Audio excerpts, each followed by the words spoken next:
time division.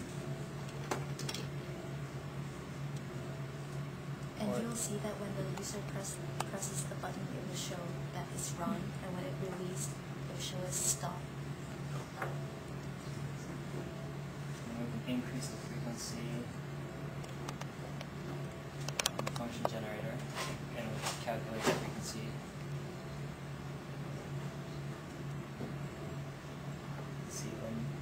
We can also move the waveform up and down. So that's moving it up.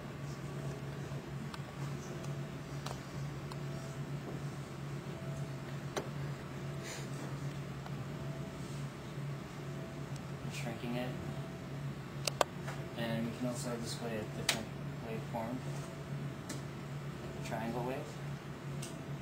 And basically the screen displays the frequency, the amplitude, maximum and minimum, and also the time divisions and the volt divisions.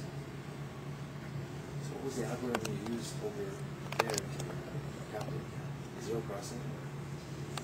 We basically scrolled through the entire array that we gathered and looked for the maximum value, looked for the minimum value, and we also had a pretty tricky algorithm to calculate the period and the frequency, which took a little while to figure out, but we managed to make it work.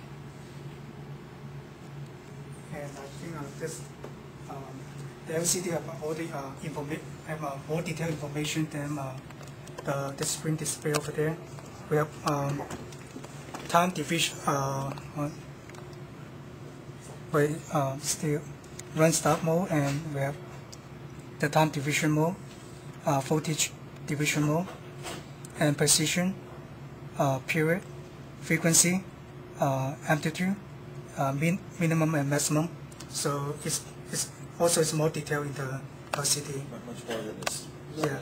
Yeah.